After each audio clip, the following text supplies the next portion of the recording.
तो good evening everyone, कैसे हैं आप लोग। आज मार्केट में एक अच्छा खासा रिकवरी देखने को मिला।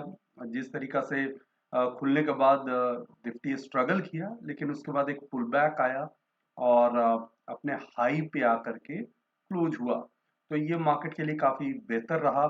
एक बड़ा रेजिस्टेंस जो होगा 19,220, 19,220 का एक बड़ा रेजिस्टेंस होगा। वो रेजिस्टेंस मैं इसलिए कह रहा हूँ क्योंकि एक बड़ा सपोर्ट लेवल ब्रेक हुआ था 19,220 पे। तो जो सपोर्ट था वो रेजिस्टेंस के तौर पे काम करेगा। तो देखेंगे कल कैसा बिहेव करता है। लेकिन आज इस वीडियो में हम बात करेंगे एक आईपीओ को लेकर के। उस आईपीओ का नाम है सेलो वर्ल्ड। आज ये पर्टिकुलर आईपीओ जो है वो लॉन्च हो चुका है। तो इस आईपीओ का क्या फ्यूचर ब्राइट है, लिस्टिंग क्या अच्छी हो सकती है, उसके बारे में बात करेंगे। और साथ ही साथ इसके जो इम्पोर्टेंट डेट्स हैं उन सब के बारे में भी चर्चा करूंगा। लेकिन अगर आपने चैनल को सब्सक्राइब नहीं किया है तो चैनल को सब्सक्राइब कीजिए, वीडियोस को लाइक एंड शेयर कीजिए और बेल आइकन को जरूर प्रेस कीजिए ताकि हमारे द्वारा पोस्ट किए गए वीडियोस के लेटेस्ट नोटिफिकेशंस आपके मोबाइल पे सबसे पहले पहुंच जाए। तो ये आईपीओ आज ऑलरेडी आ चुका है और इस आईपीओ में 38% का सब्सक्रिप्शन जो है फर्स्ट डे में हुआ है। तो कैसा है ये आईपीओ? तो पहली बात तो ये है कि थोड़ी देर पहले आईआरएम एनर्जी और ब्लू जेट हेल्थ केयर का आईपीओ आया। उसके बाद ये आईपीओ आ रहा है। तो कहीं ना कहीं जो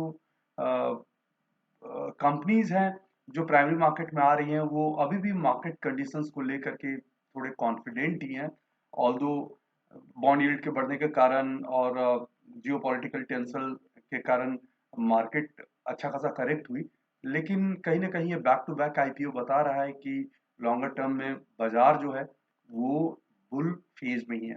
ये आईपीओ आज लॉन्च हुआ है। तो लॉन्चिंग डेट ऑफ कोर्स 30 अक्टूबर की हो गई और क्लोजिंग जो होगा वो 1 नवंबर को होगा। यानी अ, आज 30 है, कल 31 और फिर 1 नवंबर, 3 डेज के लिए आईपीओ ओपन है।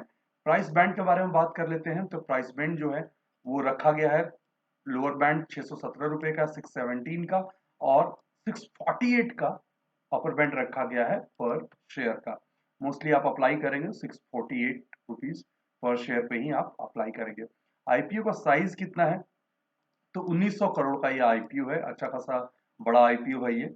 और जो कंपनी के प्रमोटर है राठौर फैमिली, वो अ, अपने जो स्टेक है करीब 91-92% का स्टेक है उनका इस कंपनी में। तो वो अपने स्टेक को सेल कर रहे हैं और ये फंड रेज करने की बात कर रहे हैं। ऑब्जेक्टिव क्या है? तो ऑब्जेक्टिव थोड़ा सा आप देखेंगे, थोड़ा आपको इंटरेस्टिंग लगेगा। बेसिकली इनको ये लगता है, मैनेजमेंट को ये लगता है कि लिस्टिंग होने से इस कंपनी का जो ब्रांड इमेज है विजिबिलिटी काफी बढ़ जाएगी। तो इसलिए ये इस आईपीओ को लाना चाह रहे हैं। और इससे ज्यादा डिटेलिंग जो है ऑब्जेक्टिव इस इशू का मुझे नहीं मिल पाया। साथ ही साथ अगर बात करेंगे लॉट साइज को लेकर के, तो लॉट साइज जो है वो एक लॉट में जो है 23 इक्विटी शेयर्स होंगे। और जो हायर प्राइस बैंड पे जो प्राइस बनेगा वो एक लॉट का वो 14,904 रुपये का होगा। और ऑफ कोर्स आप 2 lakh as a retailer 2 lakh रुपए वैल्यू तक का आईपीओ आप अप्लाई कर पाएंगे। कंपनी का प्रोफाइल के बारे में बात करेंगे तो कंपनी जो है 2018 में सीन में आई है। और बेसिकली ये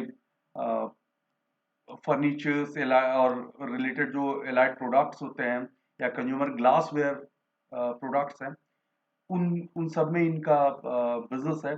और खास बात यह है कि जो टोटल रेवेन्यू का जो 80% है वो इनका आता है इन हाउस मैन्युफैक्चरिंग ऑपरेशंस जो है उससे।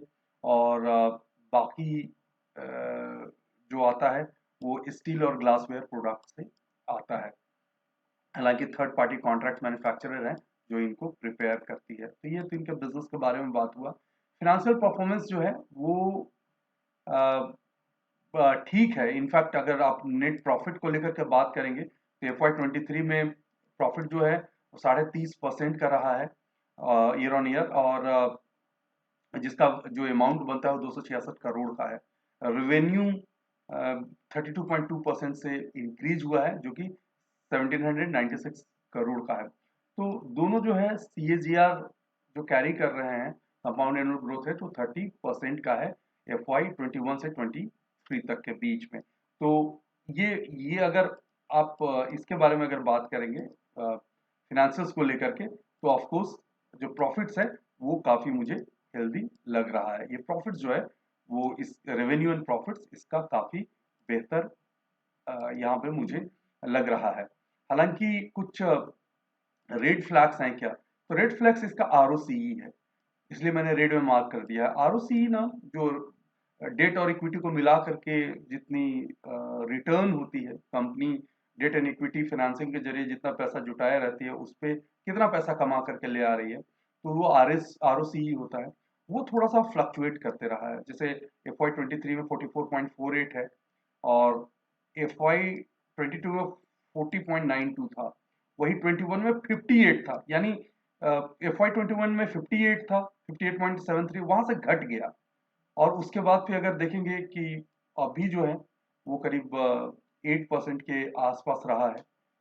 तो ये थोड़ा सा ROCE है वो फ्लक्चुएटिंग है, वो फिनेंशियल थोड़ा सा इसका पिक्चर खराब कर रहा है। रिस्क फैक्टर्स क्या हो सकते हैं, तो मैन्युफैक्चरिंग यूनिट है, तो रॉ मटेरियल प्राइसेस अगर बढ़ेंगे तो इनपुट कॉस्ट बढ़ जाएगा, तो वो सब सारा चीजें एक कंसर्न रह सकता है।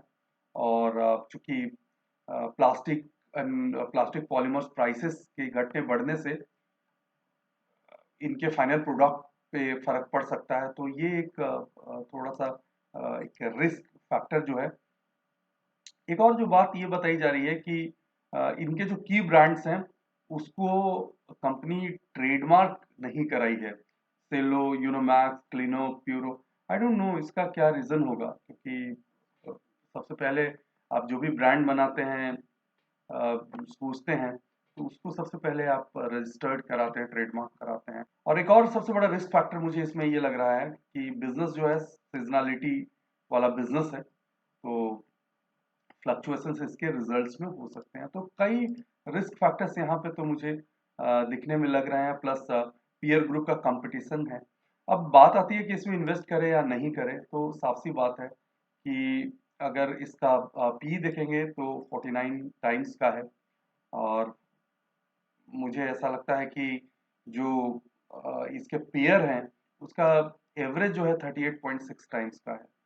तो उस हिसाब से थोड़ा सा ये ओवर वैल्यूड है, थोड़ा एक्सपेंसिव तो है, लेकिन ये कुछ लोगों का, कुछ एक्सपर्ट का मानना है, कुछ का ये भी कहना है कि स्ट्रॉन्ग फाइनेंशियल है, डेट फ्री कंपनी है, तो लॉन्ग टर्म में ये बहुत अच्छा एक बेट हो सकता है। साथ ही साथ इबिटा बाय पैट मार्जिन जो है वो अच्छा है, ROCE बेहतर है, तो कहीं ना कहीं ये लॉन्ग टर्म के लिए बेहतर कंपनी हो सकती है। तो कंक्लूजन ही निकल करके आता है कि अप्लाई कर सकते हैं।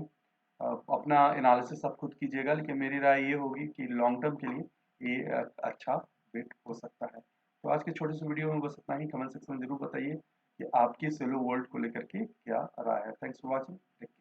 वीडियो को लाइक करें, शेयर करें, सब्सक्राइब करें और आने वाले वीडियोस के नोटिफिकेशंस के लिए बेल आइकन को दबाएं।